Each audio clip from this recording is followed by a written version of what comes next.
할렐루야. 한 주간 평안하셨습니까? 건강하시지요? 네.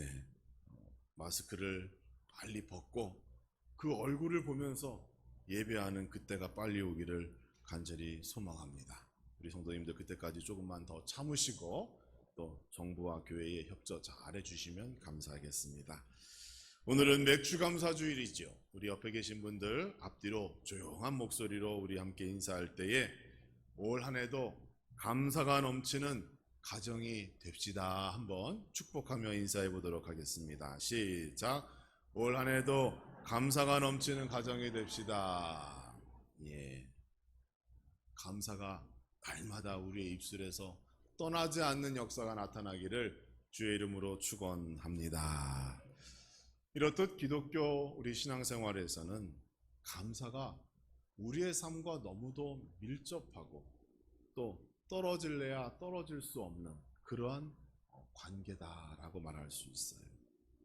인간의 역사가 하나님의 사랑과 은혜를 바탕으로 시작되었기 때문에 여러분께서 조금만 시간을 가지고 자신의 삶을 뒤돌아보고 지금의 형편과 관계없이 하나님께서 나에게 무엇을 베풀었고 무엇을 주셨는가 한번 계산해 보시면 아마도 이 모든 것들 여기까지 온 것이 다 하나님의 은혜구나, 이러한 고백이 저절로 나오게 될 줄 믿습니다. 이처럼 감사는 우리 성도님들의 삶의 원동력이 되는 거예요. 그렇죠? 그래서 교회에 와서 충성하고 봉사하고 밖에 나가서 빛과 소금의 삶을 감당하고 받은 사명, 받은 직분을 감당하는 그 원동력이 뭐예요? 감사함이잖아요. 감사함. 나를 구원해 주신 것 감사합니다. 나에게 직분 주시고 이 아름다운 교회에서 함께 신앙생활을 하게 하시고 여기까지 인도하신 하나님께 감사합니다 라고 하는 그 마음이 우리 안에 있기 때문에 우리가 지금 이렇게 열심히 행복하게 살아가고 있는 것이죠. 지난 반년의 시간 동안 많은 일들이 있었을 거예요. 눈물이 나는 시간도 있었을 것이고 또 미소를 얼굴에 머금고 살아가던 그런 시간도 있었겠죠. 나에게 모든 것을 베푸시고 여기까지 건강과 형통의 복으로 인도하신 우리 하나님께 오늘 하루만이라도 항상 감사하시고 더욱 감사하시기를 마음 다지시는 우리 성도 되기를 주님의 이름으로 축원합니다. 감사는요 연습이고 훈련이에요. 그러니까 맥주 감사절을 맞이해서 내 입에서 감사합니다, 감사합니다 라고 고백하다 보면 정말로 내 삶이 그런 감사의 삶으로 바꾸어지고 변화되고 그것이 우리의 삶에 쫙 붙어가지고 항상 나를 만나는 사람들마다 기분 좋고 나를 만나는 사람들마다 예수 믿는 사람들은 저렇게 다르구나, 하나의 롤 모델이 될 수 있는 우리 성도 되기를 주님의 이름으로 축복합니다. 제가 감사의 주제를 가지고 설교를 준비하다 보니까 구약에서의 감사와 신약에서의 감사가 약간 다르다는 걸 알게 되었어요. 먼저 구약에서의 감사는 이렇습니다. 구약 성경에 등장하는 감사는 제사, 예배와 아주 밀접한 관련이 있어요. 구약에 나타난 제사법은 하나님께서 정해주신 법입니다. 그러니까 너희가 이러이러한 감사한 일이 있을 때마다 너희는 이렇게 제사 드려야 한다라고 하나님께서 결정해 주신 거예요. 그러니까 구약에서 말하고 있는 그 제사, 그 감사의 방법들은 내가 마음대로 결정하고 내가 마음대로 하고 싶을 때 하는 그런 감사가 아니라 하나님께서 정해주신 그 법대로 해야 되기 때문에 약간은 강제성이 있어요. 그리고 약간 그 법적인 꼭 지켜야만 하는 그러한 성격을 가진 것이 구약에서의 감사예요. 반면에 신약에서의 감사는 그 딱딱하고 엄격한 규정을 가지고 있는 구약에서의 감사를 초월합니다. 성도의 일상의 삶 속에서 자연적으로 우러러 나오는 감사. 그러니까 어떤 규정에 매여서 내가 강제로 감사하는 것이 아니라 항상 자연스럽게 항상 일상 가운데 감사해야 된다라고 신약 성경에서는 말하고 있어요. 특히 사도 바울은 예수 그리스도를 통한 구원의 은혜에 대한 감사를 해야 한다. 모든 그리스도인들은 예수님께서 자신을 구원하신 그 십자가의 사랑, 십자가의 희생, 그것만으로도 감사하며 살아야 하고, 그 감사 때문에 일상에서 일어나는 여러 가지 불편하고 어렵고 힘들고 그런 것들은 다 수용할 수 있다, 포용할 수 있다. 사도 바울은 그렇게 강조하고 있는 겁니다.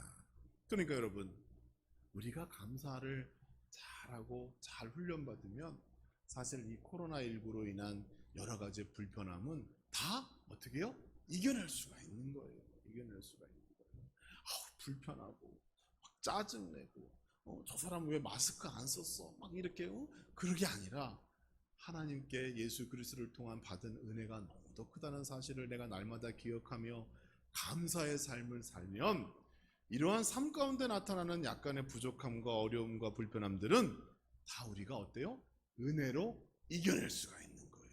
그러니까 우리 성도님들, 감사가 나를 변화시키고 감사가 나에게 나의 삶을 더 발전시키고 변화시킨다는 사실을 기억하시면서 더 큰 감사의 훈련 안에 들어가시는 우리 성도 되기를 주님의 이름으로 축복합니다. 구약과 신약이 그 감사의 내용과 성격이 다른 것은 사실이에요. 그런데 하나의 공통점이 있습니다. 무엇입니까? 구원에 대한 은혜에는 하나님께 감사해야 한다. 이건 같아요. 그러니까 구약에서는 전쟁을 벌여서 전쟁에서 승리하고 삶 속에서 생존해요. 하나님께서 우리와 함께 하셨다, 하나님께서 우리를 승리하게 하셨다라고 하는 그 감사하면서 제사 드리는 거잖아요. 신약은 어때요?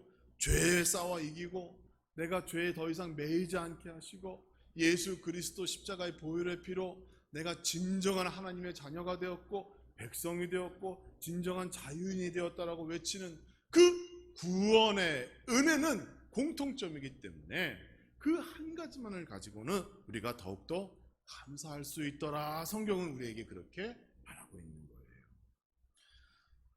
그래서 데살로니가전서 5장 16절의 말씀 여러분 잘 아시죠?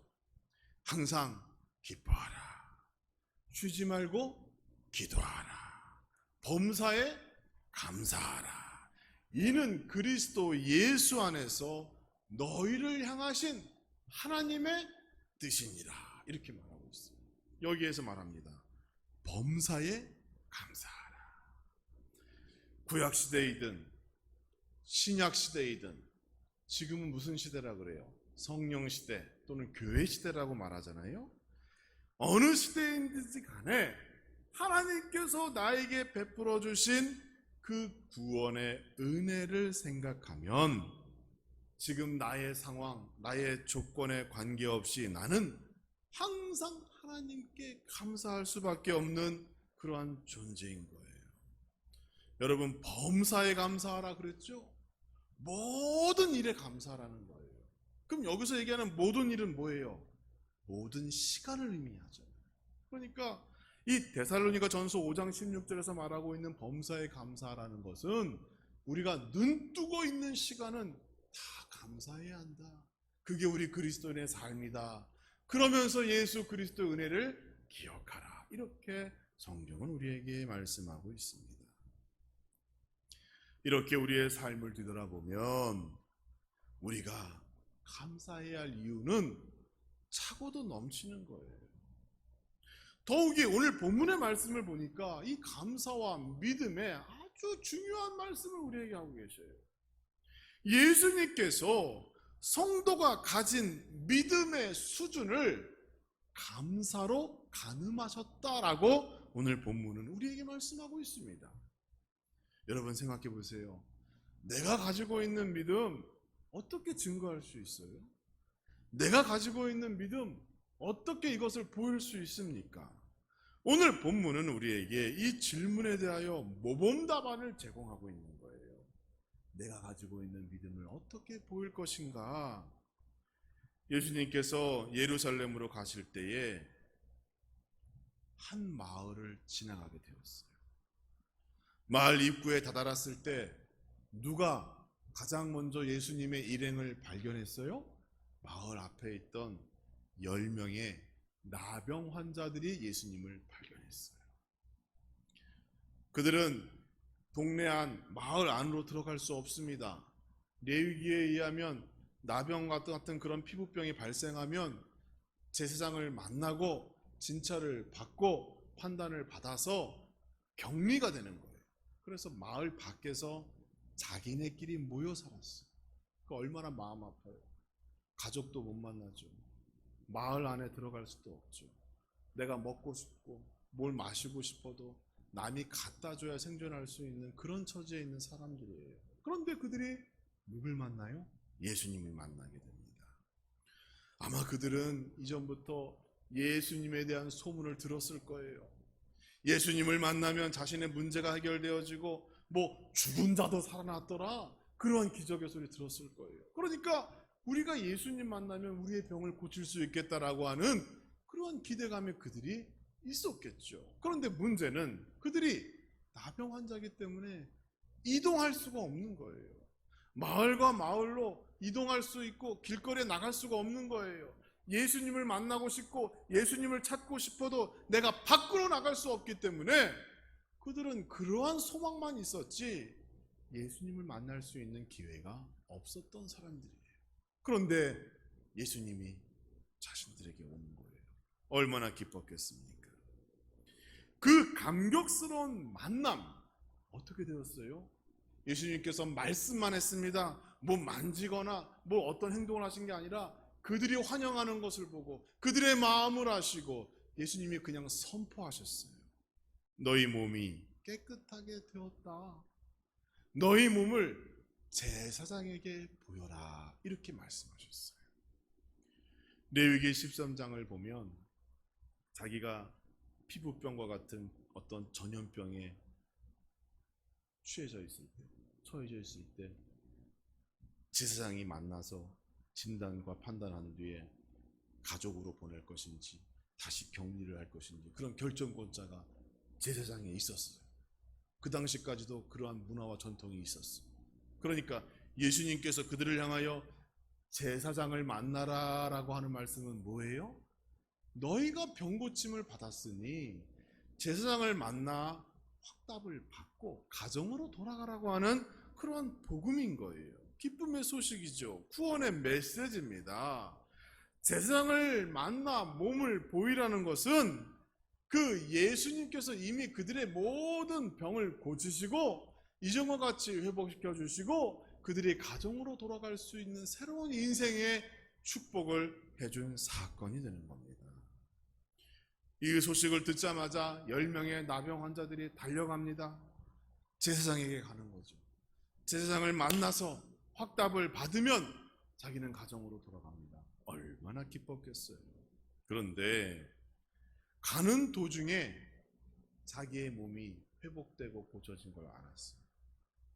한 명의 사마리아 사람만이 예수님께로 돌아와 발 아래 엎드려 감사했다. 10명이 동일한 은혜를 받았으나 한 명만이 감사했다라고 하는 것이 오늘 본문의 전체적인 내용의 줄거리입니다. 19절에서 말씀하십니다. 일어나 가라. 내 믿음이 너를 구원하였느니라. 이렇게 말씀하셨어요. 여러분, 그 사마리아 사람의 믿음이 무엇을 통하여 증명됐어요? 감사의 그 고백을 통하여 증명된 거예요.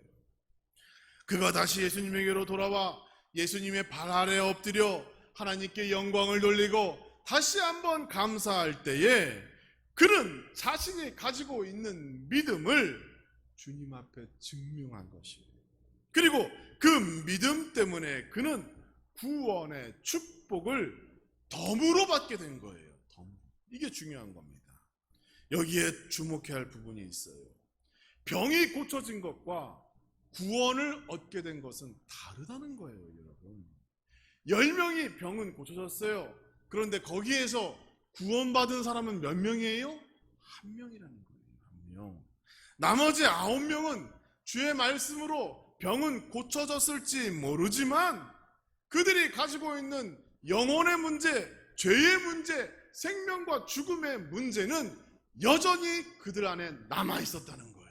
그러나 감사했던 그 한 명은 그 문제까지도 고쳐지고 회복되지고 하나님의 자녀가 되었다는 사실입니다. 이게 중요한 거예요. 여러분이라면 무엇이 더 낫다고 생각하세요? 몸은 깨끗하지만 구원에 이르지 못한 것과 몸도 깨끗해지고 영혼도 깨끗해지고 구원에 이르는 것, 어떤 게 좋은 결정이에요? 여러분 생각해 보세요. 당연히 후자지요. 몸도 건강하고 영혼도 건강하고 약속된 축복도 받고 하나님의 자녀도 되고 하나님의 일도 감당하게 되었다면 그것이야말로 진정한 신앙의 성공자의 모습이 아니겠는가? 제가 여러분에게 말씀드리는 겁니다.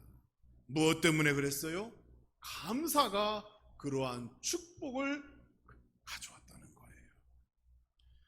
이러한 축복 여러분 다 누리시기를 주님의 이름으로 축원합니다. 그래서 우리는 더더욱 하나님께 감사해야 됩니다. 우리의 입술에서 하나님께 감사하고 우리 이웃들에게 감사하고 우리의 유정자들에게 감사하고 항상 그러한 마음을 갖고 있으면 마음에 기쁨이 있는 거예요. 왜? 이미 천국이 내 안에 실현되고 있기 때문에, 하나님의 자녀로 살아가며 부족함이 없기 때문에 그러한 변화된 모습, 변화된 삶을 살아갈 수가 있게 된 것이죠. 그래서 사도 바울이 범사에 감사하라고 권면하고 있는 겁니다.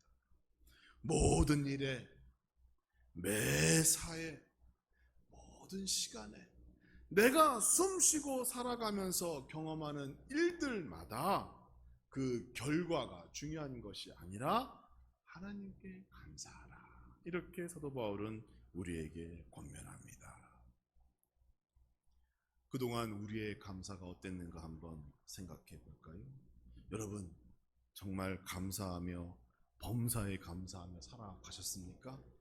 혹시 어떤 조건이나 어떤 필요가 충족되어지고 만족되어지면 감사하고 또 그런 것이 채워지지 않으면 감사의 소리가 쏙 들어가고 혹시 그렇게 우리가 살아온 것은 아닌가 이 시간 한번 생각해 봅니다. 요즘은 감사가 사라진 시대라고 그래요.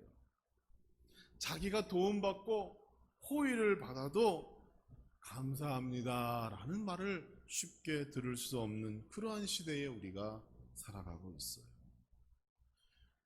세상이 그렇다고 할지라도 우리 그리스도인들은 달라져야 합니다. 감사할 수 있어야 해요. 작은 것 하나 도움받고 작은 것 하나 배려받아도 우리는 감사의 마음을 품고 감사의 고백을 할 수 있고 감사의 인사를 할 수 있는 성도 되기를 주님의 이름으로 축복합니다. 마태복음 11장 1절에서 24절을 보면 예수님께서는 실패함에도 불구하고 감사하였다라는 사실을 알 수가 있어요. 마태복음 11장을 보면 예수님께서 특별히 관심을 가지고 공을 들인 지역이 있어요. 거기가 어딘가 하면 갈릴리 지역입니다. 거기에 우리 예수님께서 얼마나 공을 많이 들였는가 하면 20절 말씀에 예수님께서 권능을 가장 많이 행하신 고을이 바로 거기였어요. 그런데 그들이 회개하지 않았어요. 그래서 예수님께서 책망하셨어요. 예수님께서 가장 많이 공을 들였고 다른 지역보다 더 많은 권능을 보여주고 천국의 소식을 알려줬음에도 불구하고 그들이 끝까지 그 복음을 받아들이지 않았다는 거예요. 그러니까 어떻게 보면 복음 전도가 실패하게 된 거죠. 실패하게 된 거예요. 그런데 25절 말씀을 보니까 예수님은 감사의 기도를 하나님께 드립니다. 뭐라고 기도하시는가 하면 어린 아이와 같은 자들에게 복이 있다라고 말씀하시면서 그 세리와 죄인들은 그나마 복음을 받아들였기 때문에 다른 사람들, 내가 원래 회개하기를 원하며 복음 전했던 그들은 거부하였지만 의외로 세리와 죄인들은 복음을 받아들이며 회개의 역사를 했기 때문에 그것만이라도 하나님께 감사합니다라고 하는 예수님의 기도를 거기에 발견할 수가 있는 거예요. 사랑하는 성도 여러분, 천국이 어디에 있습니까? 천국은 감사하는 자리에 천국이 있는 겁니다. 아무리 가진 것이 많아도, 아무리 계획한 대로 척척 일이 진행되어도 그곳에 감사가 없다면 그 자리는 천국이 될 수 없는 거예요. 반대로 실패의 자리, 눈물이 있고 슬픔이 있는 그러한 자리라 할지라도 그 안에서 역사하시는 하나님의 섭리를 발견하고 하나님께 감사할 수만 있다면 그 은혜로 말미암아 그 눈물의 감사가 곧 진짜 감사로 바꿔지고 변화되어진다는 사실 꼭 기억하시기 바랍니다. 예수님께서도 복음을 전했으나 실패했을 때 낙심하지 않고 그 상황 속에서 감사할 조건을 찾으시고 하나님께 감사하였다. 그러니까 이제 남은 시간 동안 내가 무엇을 받아서 감사한 것이 아니라 여기까지 이만큼 건강하게 올 수 있었던 것, 그것 하나만으로도 감사합니다라고 하는 그 고백이 넘치는 우리 성도가 되기를 주님의 이름으로 축원합니다.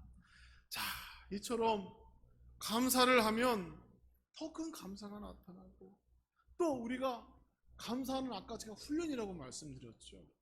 그렇게 살기를 원한다면 제가 두 가지 좋은 팁을 드립니다. 첫째는 마음속에 역사하시는 성령님의 이끌림을 받으시는 우리 성도 되기를 주님의 이름으로 축원합니다. 감사의 삶을 살기 위하여 우리는 날마다 예수 그리스도를 깊이 생각해야 돼요. 예수님이 나에게 주신 구원의 은혜를 생각해야 돼요. 그리고 그 생각을 유지시켜 주시는 분이 바로 내 안에 역사하시는 성령님 되시는 거예요. 그러니까 내가 날마다 성령 충만해야 돼요.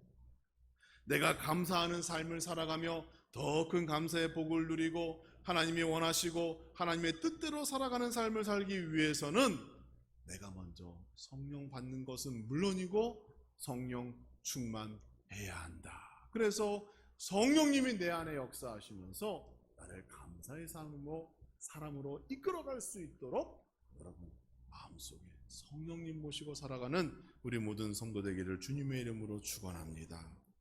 또 하나가 무엇인가 하면 교회를 소중히 여기셔야 돼요. 교회는 뭐예요? 다른 말로 얘기하면 감사 공동체. 교회가 세워진 이유는 많지요. 그러나 그 가운데 하나는 하나님께 감사의 예배를 드리는 곳이 바로 교회잖아요. 그러니까 교회 안에 모인 성도는 하나의 공통된 주제가 있는 거예요. 공통된 목적이 있어요. 뭐예요?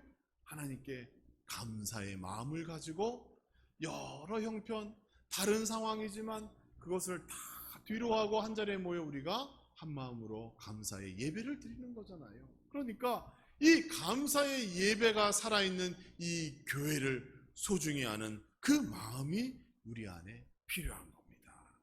여러분, 교회가 중요합니다. 세상이 교회를 지금 손가락질 하잖아요. 알고 있어요. 그것은요, 잘못된 거면 바꾸면 되는 거예요. 회개하고 새롭게 우리가 다시 시작하면 되는 거예요. 그렇다고 하여 교회를 거부하고 교회 안 나간다고 그러고 교회는 없어져야 된다고 그러고 그러면 안 되잖아요. 교회는 주님의 몸인데 하나님께 감사하는 하나님의 집이 바로 이 교회이기 때문에 더욱더 교회를 귀히 여기시고 우리 교회 안에서 또 교회 밖에서 우리의 삶이 교회 중심으로 살아가다 보면 어느새 천국은 하나님의 축복은 내 안에 들어와 있다라는 사실 꼭 기억하시기 바랍니다. 저의 짧은 신앙 경험을 비추어 보면 교회를 중심으로 신앙생활 하신 분들, 교회에 충성하시고 교회 안에 순종하신 분들은 실패하지 않더라라는 그러한 경험이 제 안에 있어요. 우리 성도님께서 드리는 기도가 늦더라도 자녀 때에 다 응답될 줄 믿습니다. 지금은 내가 힘들고 어려워도 내가 지금 심는 믿음의 싹들, 씨앗들이 나중에 싹이 트고 열매를 맺어 우리의 자손들이 누리게 될 것이다 라고 하는 그런 믿음 가지시고 교회를 귀히 여기시고 성령 충만하여 날마다 감사의 삶으로, 감사의 사람으로 변화되시고 더 큰 감사가 후반기에 나타나는 우리 모든 성도와 가정 되어지기를 주님의 이름으로 축원합니다.